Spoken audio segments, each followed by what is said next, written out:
Mensagem do dia, com o pastor Marcelo Gomes. Abra sua Bíblia comigo no livro dos Atos dos Apóstolos.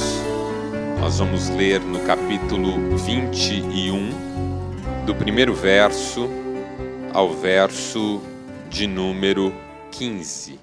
Diz assim a palavra do Senhor: Depois de nos separarmos deles, embarcamos e navegamos diretamente para Cós. No dia seguinte, fomos para Rhodes e dali até Pátara. Encontrando um navio que ia fazer a travessia para a Fenícia, embarcamos nele e partimos.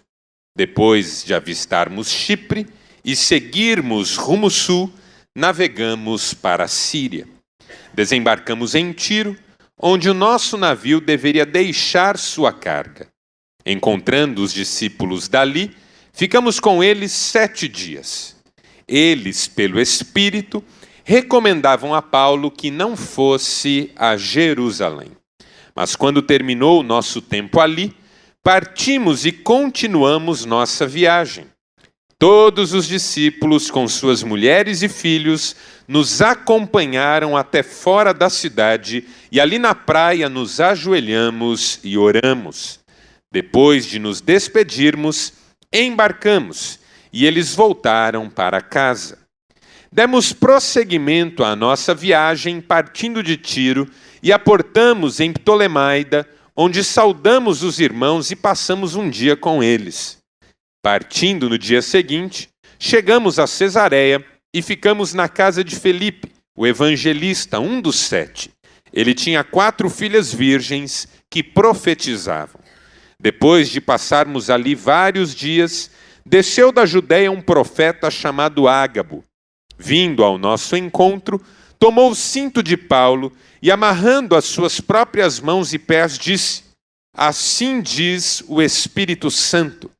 Desta maneira, os judeus amarrarão o dono deste cinto em Jerusalém e o entregarão aos gentios.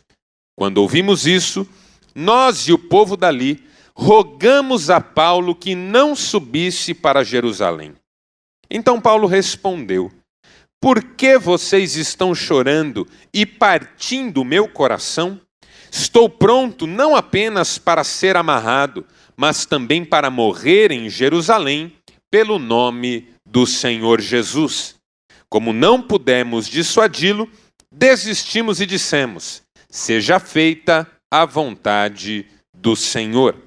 Depois disso, preparamo-nos e subimos para Jerusalém. Vire algumas páginas da sua Bíblia para frente, capítulo 23.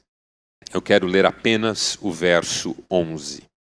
Na noite seguinte, o Senhor, pondo-se ao lado dele, disse: Coragem, assim como você testemunhou a meu respeito em Jerusalém, deverá testemunhar também em Roma. Louvado seja Deus pela sua maravilhosa palavra. Nos 15 primeiros dias deste mês, eu estava desfrutando de um desses privilégios que só o Senhor pode nos conceder, de conhecer várias cidades por onde o apóstolo Paulo passou. Conheci as cidades da Ásia Menor, que tinham igrejas para as quais Jesus mandou que João escrevesse cartas, que estão no livro do Apocalipse. Conheci a ilha de Pátimos, onde João foi exilado. Conheci outras ilhas no lado grego, por onde o apóstolo Paulo também passou. Paulo passou por Pérgamo, Paulo passou por Esmirna, Paulo passou por Éfeso, e na sua terceira viagem missionária, passou pela ilha de Cós, passou pela ilha de Rhodes, onde eu também estive, vindo de Troade, tendo passado por Mileto e tendo como objetivo Tiro, depois Cesareia e depois Jerusalém. E nessa viagem, eu fiquei pensando, junto com o grupo que comigo estava, sobre todo o sacrifício, todo o esforço, toda a entrega do apóstolo Paulo para evangelizar toda aquela região. Porque de Pátimos a Rhodes, nós fizemos num catamarã, é um barco muito rápido, e levamos 7 horas para chegar. Esse nosso irmão fez essas viagens em barcos tão precários, em situações tão difíceis, e se mostrou um incansável na obra de Deus. Passou por naufrágios, tempestades, perseguições. Não foi fácil o caminho do apóstolo Paulo.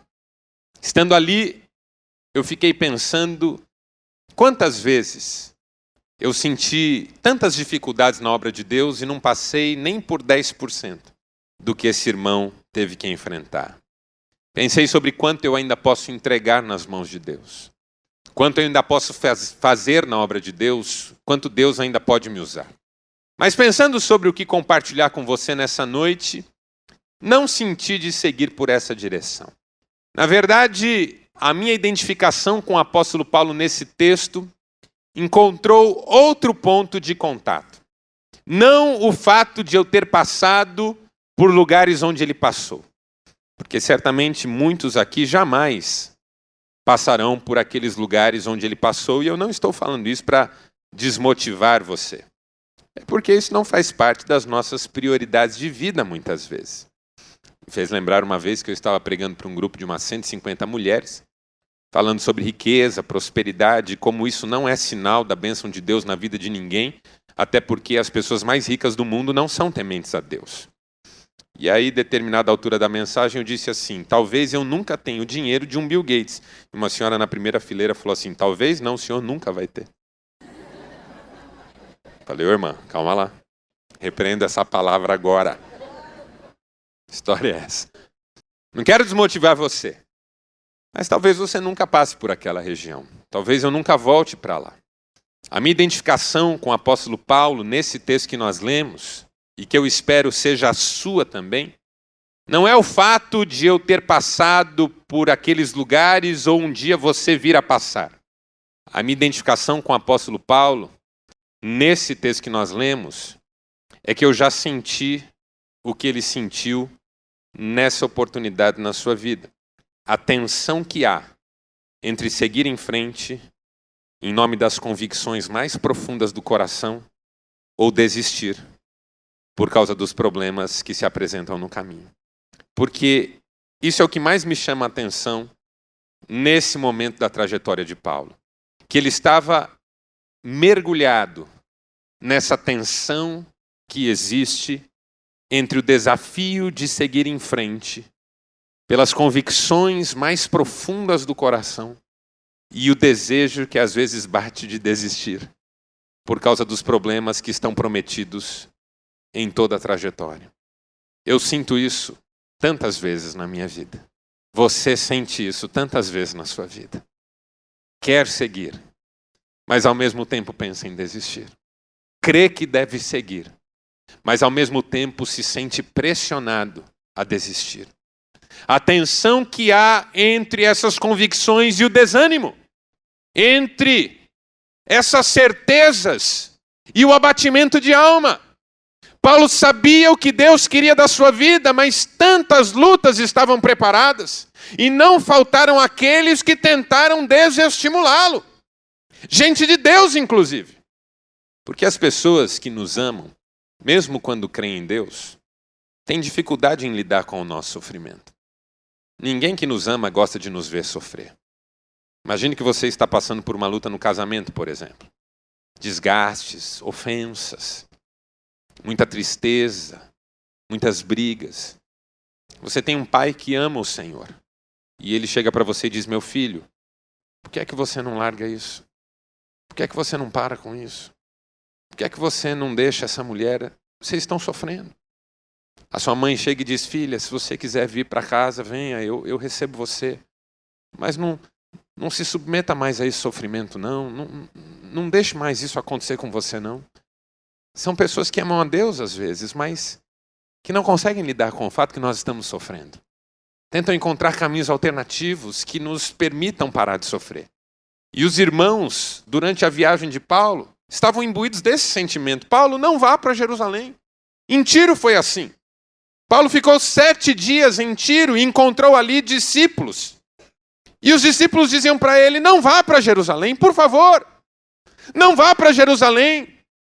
Eles não queriam o sofrimento de Paulo. Pelo Espírito, eles já sabiam o que ia acontecer com Paulo em Jerusalém. Não vá para lá, Paulo. Mas o texto diz, nós seguimos viagem. De repente, Paulo chegou com os demais que o acompanhavam em Cesareia, onde morava Filipe, o evangelista, aquele que foi eleito junto com outros 6 para ser diácono da igreja iniciante. Homem cheio do Espírito Santo. Suas filhas eram cheias do Espírito Santo. Elas profetizavam. Sua casa era palco de cultos maravilhosos. Gente de toda parte vinha até a casa de Filipe para que juntos todos celebrassem a Deus. Paulo estava lá com os seus acompanhantes de viagem. De repente chega um profeta chamado Ágabo. Ele entra na casa, vai até o lugar onde ficavam pendurados os cintos e capas dos visitantes. Pega um cinto qualquer e... eu digo qualquer do ponto de vista humano, porque do ponto de vista do céu já estava definido qual cinto deveria ser. Amarra suas próprias mãos e pés e diz, isso vai acontecer com o dono desse cinto em Jerusalém. Aí os irmãos não aguentam e começam a pedir, Paulo, não vá. Paulo, não vá. Você ouviu o que Ágabo falou? Não vá. Nós não queremos que você vá, mas o texto diz, não pudemos dissuadi-lo. Quando o texto diz não pudemos, significa que até Lucas conversou com Paulo a esse respeito. Até Lucas, que era o seu companheiro de viagem, que estava imbuído dos mesmos propósitos, conversou com ele a esse respeito. Paulo, não vamos. O caminho inteiro as pessoas estão falando para nós para desistirmos. Não pudemos dissuadi-lo. Paulo respondeu, irmãos, por que é que vocês estão fazendo isso comigo? Partindo meu coração. Eu estou pronto não apenas para ser amarrado em Jerusalém, mas para morrer ali pelo nome de Jesus Cristo. Seguir em frente, apesar dos problemas. Seguir em frente, apesar das lutas, não desistir. Todos nós aqui passamos por lutas em maior ou menor grau, numa área ou na outra, mas hoje a palavra de Deus para nós é, não desistam. É preciso perseverar. Mas para isso nós vamos precisar de 4 ajudas que o apóstolo Paulo tinha na sua vida e que vão fazer toda a diferença na nossa. Primeira, nós vamos precisar de foco. Nós vamos precisar de foco. Precisamos saber para onde estamos indo. Senão vai ser difícil chegar. Muitas pessoas se desesperam no caminho simplesmente porque não sabem para onde estão indo. Andam em círculos. Desanimam porque nunca chegam a lugar nenhum. Não sabem quem são e nem para onde vão. Isso me fez lembrar uma historinha divertida. Estive ano passado em Newark, New Jersey, na igreja do pastor Valdir Reis, querido nosso, muitos aqui o conhecem. E num dos dias lá com ele, ele me levou para uma pequena cidade chamada Princeton, onde há um seminário muito famoso e muito importante para a nossa história presbiteriana. E ali em Princeton ele me levou para uma casa, à frente de uma casa, onde morou Albert Einstein. E ali na frente dessa casa ele me contou uma história. Ele disse, olha, essa história é contada aqui nos Estados Unidos, ninguém sabe se é verdade, mas todo mundo conta. Diz que um dia Albert Einstein viajou de Princeton para uma outra cidade e daria algumas conferências. E no trem, no caminho, quando o fiscal de bilhetes entrou no vagão em que Albert Einstein estava, encontrou-o engatinhando no chão, tateando o chão como que procurando alguma coisa. E aí disse, seu Albert, algum problema? O senhor está com algum problema? Eu posso ajudar? Ele disse, rapaz, eu perdi o meu bilhete. O rapaz disse, fique tranquilo, eu sei quem o senhor é. Sei que o senhor está aqui e pagou a sua passagem, não preciso do bilhete. Mas Albert Einstein continuou engatinhando e procurando. O menino disse, seu Albert, por favor, por gentileza, eu sei quem o senhor não precisa do bilhete, pode ficar tranquilo, não precisa encontrá-lo, depois eu acho. Mas Albert Einstein continuou procurando.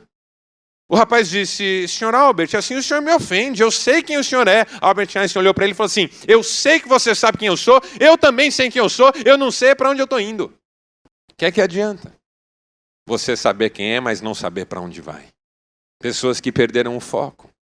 não têm direção de Deus nas suas vidas. Primeiro sinal de problemas, começam a olhar para trás. Jesus disse, quem põe a mão no arado e olha para trás não está apto para o reino de Deus. Quando a gente não sabe para onde tem que ir, qualquer problema é motivo para ter dúvidas. O rapaz namora com a moça já há anos, casa-se com ela, nunca oraram juntos, não tem vida na presença de Deus. Vêm os primeiros problemas que fazem parte de todo casamento. Ele fica se perguntando se deveria ter casado. Ela fica se perguntando se deveria ter casado. Eles entram em crise e acabam se separando porque não têm certeza de estar juntos. O sujeito recebe uma proposta de emprego, de repente recebe outra. Tem que escolher entre dois.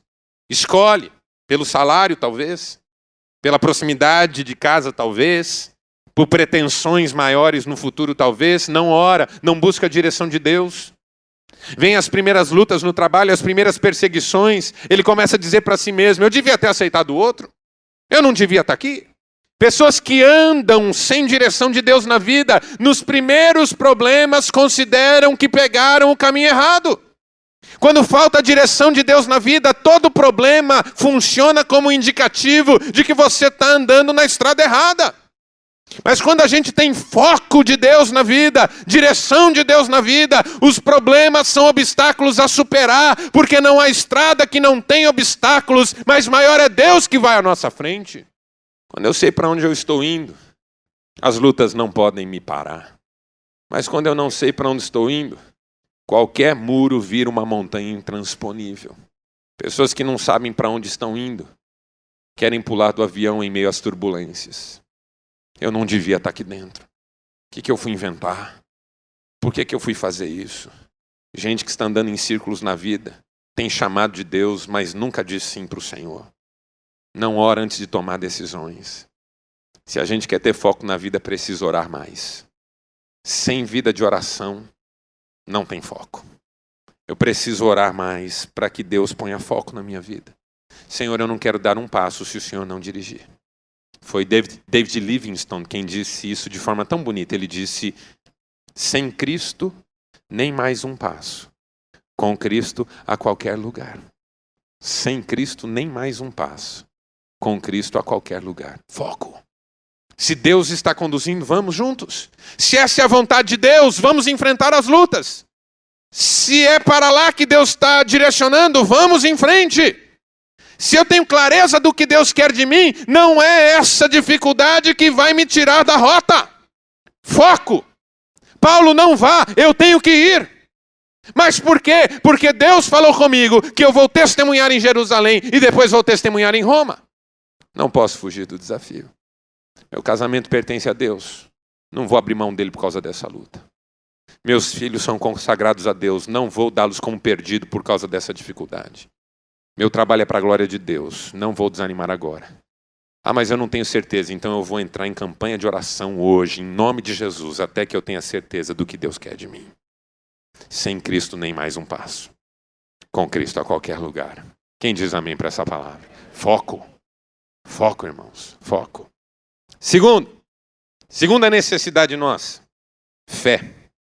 Fé na palavra de Deus. A palavra de Deus fazia toda a diferença na vida de Paulo. Conteúdo a alimentar o seu coração e ajudá-lo nos momentos difíceis. Quando a gente crê na palavra de Deus, ela é o nosso refúgio, escudo, ajuda nos momentos difíceis. Por isso o salmista diz, lâmpada para os meus pés é a tua palavra e luz para os meus caminhos. E a palavra de Deus enchia o coração de Paulo, mas Deus falava com ele cada vez mais. E usou um profeta para lhe trazer uma palavra. Interessante que a Bíblia fala de dois tipos de profetas. O que nós podemos chamar de profeta ocasional, pontual, que profetiza num momento específico e depois nunca mais. O caso mais simbólico é o de Saul, que profetizou uma vez, passando em meio a outros profetas, e aí surgiu um ditado em Israel, até Saul está entre os profetas. Mas foi uma experiência única. E os profetas que nós poderíamos chamar profetas de carreira ou profetas de vocação. Gente como Isaías, por exemplo. Jeremias, por exemplo. Elias, Eliseu. Profetas. Ágabo, ao que tudo indica, era um profeta de carreira. Um homem que Deus vinha usando na igreja, porque todos o reconheciam como profeta. Ele entra na casa de Filipe, pega o cinto de Paulo, amarra-se com ele e diz: isso vai acontecer em Jerusalém com o dono deste cinto. Essa profecia de Ágabo é um tipo de profecia dentre as 3 que aparecem comumente na Bíblia. O primeiro tipo de profecia que aparece na Bíblia é a profecia como pregação. João Batista é um exemplo desse tipo de profecia. Por isso Jesus disse que ele é um profeta e não apenas um profeta, muito mais do que um profeta. Era um homem que pregava a palavra de Deus. A profecia como pregação diz qual caminho você não deve tomar, qual caminho você deve tomar. O que é que não é de Deus na sua vida e o que é de Deus na sua vida. O pregador faz o que o apóstolo Paulo diz que toda profecia deve fazer: consolar, exortar e edificar. Porque toda profecia faz isso: consola, exorta e edifica. Consola porque diante dos problemas e do mal abriga e acolhe. Exorta porque incentiva a seguir em frente na busca do bem que é maior do que esse mal. E edifica porque ajuda a construir bases sólidas para a vida na presença de Deus. João Batista, pregador. Tantos profetas, pregadores. Anunciaram a palavra de Deus, denunciaram o pecado, mostraram o caminho a seguir. Profecia como pregação. Segundo tipo de profecia. Profecia como revelação. Revelação significa tirar o véu, mostrar o que está escondido. Profetas que são usados por Deus para mostrar o que está escondido. Um caso bem legal para a gente entender é aquele em que Jesus conversa com uma mulher samaritana. Ele conversa com ela está encantada com ele. De repente ele diz assim: vai, chama o seu marido e volte aqui. E ela, encantada com ele, diz: eu não sou casada. Aí ele responde: você disse bem que não é casada, porque você já teve 4 maridos e esse homem que está com você nem é seu marido. Aí ela diz assim: vejo que és profeta. Por quê? Porque ele tirou o véu da vida dela. Mostrou que estava escondido, o que aparentemente não era para ele saber.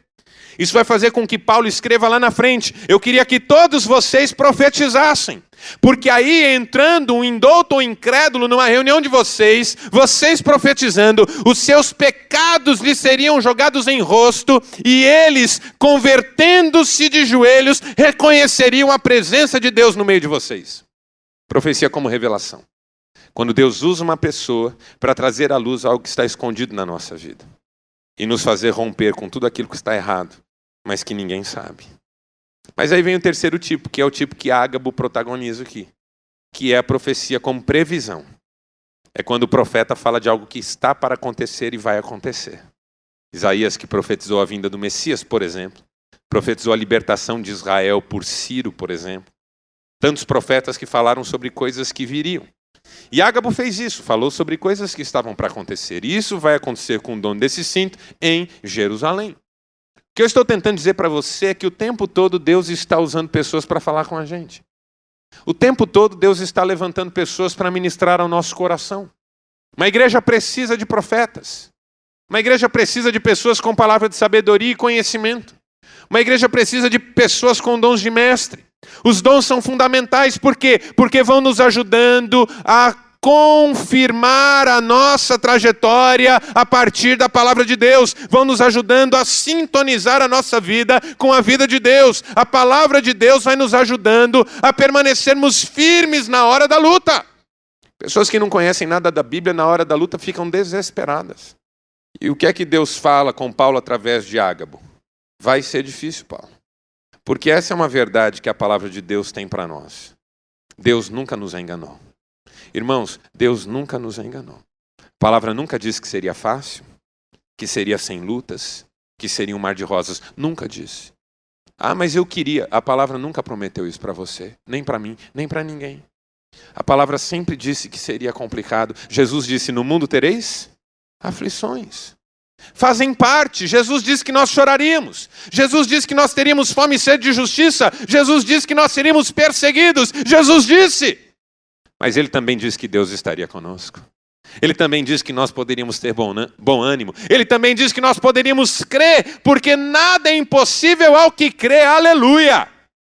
E o apóstolo Paulo viria dizer que a fé vem pelo e o ouvir da palavra de Deus. A fé vem pelo ouvir e o ouvir da palavra de Deus. Se para termos foco precisamos de vida de oração, para termos fé precisamos da Bíblia. crente que não lê a Bíblia quer enfrentar lutas e desafios à base de livro de autoajuda. Não vai rolar. Precisamos da palavra de Deus. Quem diz amém para isso? Terceira ajuda que nós precisamos e que Paulo tinha, coragem. Interessante o capítulo 23 que diz que o Senhor se colocou ao lado de Paulo e disse: coragem. Coragem, irmão. Coragem, irmã. É preciso coragem para seguir em frente quando os problemas querem nos empurrar para trás.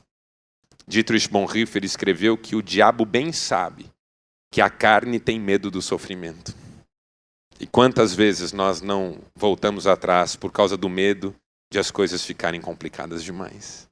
C.S. Lewis escreveu que sem coragem, nenhuma outra virtude subsiste senão por acidente. Sem coragem, nenhuma outra virtude subsiste senão por acidente. É preciso coragem. Quantas vezes essa exortação aparece na Bíblia? O caso mais emblemático, o caso de Josué. Josué recebeu a missão de substituir ninguém menos que o grande Moisés. Gente, substituir gente tonta é mó fácil. Agora, substituir gente boa é complicado. Tem um gerente lá na sua empresa, não cumpre horário, a equipe é uma bagunça, as vendas estão despencando cada mês, conflitos entre os trabalhadores e cooperadores da empresa. Aí um dia o dono da empresa perde a paciência e manda o sujeito embora e promove você a gerente. Qualquer coisinha que você fizer já melhora. Resolver um conflito lá entre a equipe já é o melhor gerente da história. Chega no horário, que bênção. Vender um pouquinho mais esse mês, que maravilha, que bênção. Substituir gente ruim é uma maravilha. Agora, substituir gente boa é complicado. Gerente maravilhoso. A equipe está na mão dele. Solucionador de conflito. Recordes de vendas, de números a cada mês. Tem amizade com o dono da empresa. Aconselha o dono da empresa, é inteligente, tem linguagem inteligente. Mas ele aceita a proposta de trabalhar num lugar melhor e você vira gerente. Primeira vacilada que você dá, alguém chega e fala assim: fulano não faz isso aí não. Como é difícil substituir gente boa. Josué foi chamado para substituir ninguém menos que Moisés. O que é que ele precisava? Coragem, irmão. Por isso Deus falou com ele. Primeiro capítulo de Josué é sobre isso. Coragem! Coragem! Não tenha medo! Seja forte e corajoso! Assim como eu fui com Moisés, serei com você. Tem crente precisando de coragem. E o Espírito Santo é o encorajador da nossa vida. Quem precisa de coragem precisa do Espírito. Se quem precisa de foco precisa de oração e quem precisa de fé precisa da palavra, quem precisa de coragem precisa ser cheio do Espírito Santo. Por que é que Paulo enfrentou o desafio com coragem? Porque ele era cheio do Espírito. Por que é que Pedro enfrentou os desafios com coragem? Porque era cheio do Espírito. Por que que Daniel enfrentou os desafios com coragem? Porque era cheio do Espírito. Na força humana, nós nos apavoramos, principalmente quando os problemas se mostram maiores que as nossas forças. Mas na plenitude do Espírito Santo, não há problema que nós não enfrentemos na certeza da vitória que nos é dada por Deus. Está com medo desse casamento? Ao invés de começar a buscar solução para ele, comece a buscar a plenitude do Espírito Santo. Está com medo do diagnóstico médico? Ao invés de começar a pedir por cura, comece a pedir para ser cheio do Espírito Santo. Está com medo do desafio da liderança, do ministério? Antes de pedir a Deus que facilite as coisas para você, peça que Ele encha você do Espírito Santo. Eu não preciso tanto de soluções como preciso ser cheio do Espírito Santo. Faz toda a diferença. Amém, irmãos? Amém, irmãos? Plenitude do Espírito Santo. Coragem. O Espírito nos ajuda nas nossas fraquezas e enche a nossa vida de coragem. E por último, para a gente terminar, quarta ajuda que nós precisamos é a ajuda da esperança. Esperança que Paulo tinha de que ia valer a pena. Você vai ser minha testemunha em Roma, como foi em Jerusalém. Os frutos dessa obra, irmãos amados em Cristo, os frutos dessa obra, o que Deus preparou para a vida desse homem, o que ele fez, o que Deus fez através dele, coisas extraordinárias. Paulo foi pregar em Roma. Preso em Roma, ele escreveu aos Filipenses e disse: não fiquem preocupados com a minha prisão, porque por causa da minha prisão, toda a guarda pretoriana conhece o Evangelho, a casa de César já conhece o Evangelho, muita gente aqui já conhece o Evangelho. Aleluia! Que Deus fez através da vida desse homem. Um texto que eu gosto muito em Atos dos Apóstolos, sempre que eu leio eu me emociono. Atos 26, quando Paulo vai dar o seu testemunho diante do rei Agripa, que vem para ouvi-lo. E de repente, Paulo falando sobre Cristo para o rei Agripa, lhe faz um desafio e Agripa se levanta e diz assim: você pensa que em tão pouco tempo vai me fazer virar um cristão? E Paulo responde: em pouco ou em muito tempo, você ou qualquer outro, eu queria que todos fossem como eu, exceto por essas algemas. Isso é um homem de Deus, gente. Deus usou essa vida. Nós estamos aqui quase 2000 anos depois falando sobre a vida dele, aprendendo com ele. Esse homem revolucionou o mundo de sua época com a mensagem de Jesus Cristo. Valeu a pena? Valeu a pena. 2 coisas que você precisa saber sobre a sua luta. Primeiro, que ela vai passar. Sua luta vai passar. Diga para a pessoa ao seu lado: vai passar. Agora diga: uma roupa. Ah, brincadeira, não faça isso não. Vai passar. Primeira coisa que você precisa saber sobre a sua luta: vai terminar, ela vai acabar. Não há luta que dure para sempre. E Deus tem propósito na luta. A segunda coisa que você precisa saber é que vai valer a pena. Vai valer a pena. Vai valer a pena enfrentar, continuar, seguir em frente. Vai valer a pena. Paulo sabia que a sua luta ia passar. Mas enfim, ele morreu, alguém pode dizer. Ele sabia que a sua luta ia passar. Ele sabia para onde ele ia. Ele sabia quem o estava aguardando. Ele disse: para mim o viver é Cristo e o morrer é lucro. Escrevendo para Timóteo, porque Paulo ficou preso 2 anos em Roma, na sua primeira passagem por lá. Depois de 2 anos preso em Roma, prisão domiciliar, ele foi solto e ainda fez mais uma viagem missionária que a Bíblia não descreve. Porque a Bíblia termina, Atos dos Apóstolos termina, na verdade o livro de Atos apenas termina, com Paulo preso primeira vez em Roma. É pelas cartas dele que nós temos pistas. Que ele foi solto, passou por cidades onde ele não tinha passado, Creta, por exemplo, onde ele constituiu Tito, bispo, e depois voltou a Roma, porque ele tinha planos de pregar na Espanha. Veja esse homem. Mas em Roma, na segunda vez, ele foi preso de novo. Por quê? Porque tinha começado uma perseguição contra judeus e cristãos debaixo do império de Nero. Quando Paulo foi para Roma segunda vez e foi preso segunda vez, Nero era o imperador, tinha acabado de botar fogo em Roma e estava acusando judeus e cristãos do incêndio. Uma grande perseguição foi desencadeada e Paulo foi preso segunda vez. E ele foi condenado à morte por decapitação. Quando ele escreveu a Timóteo, nesta segunda vez preso em Roma, ele escreveu assim: combati o bom combate, Timóteo. O tempo da minha libação já está diante de Deus e eu estou sendo oferecido assim na presença dele. Eu combati o bom combate. Eu completei a carreira. Eu guardei a fé. E desde agora, aleluia, a coroa da justiça me está reservada. E não somente a mim, mas a todos aqueles que amam a vinda do Senhor, porque receberão essa coroa do Senhor, o justo juiz. Aleluia. Esperança. Vai passar. Tudo isso vai passar. Jesus disse: céus e terra passarão, mas a minha palavra não passará. E olhe na minha direção, ouça o que eu vou dizer. Vai valer a pena. Vai valer a pena. Um dia você olhará para trás e dirá: valeu a pena. Louvado seja Deus, valeu a pena. Então não desista, não desanime agora, siga em frente, foco, fé, coragem, esperança, Deus adiante, siga em frente, vai passar e vai valer a pena. Feche seus olhos por um instante, eu quero orar com você sobre tudo isso. Senhor Deus, nosso Pai, nós louvamos o Teu nome por mais um dia que o Senhor nos deu e pelo privilégio de chegarmos ao final desse dia frente a frente com a Tua Palavra. Tua Palavra é viva, é rica, é poderosa, transformadora, toca mesmo os nossos corações.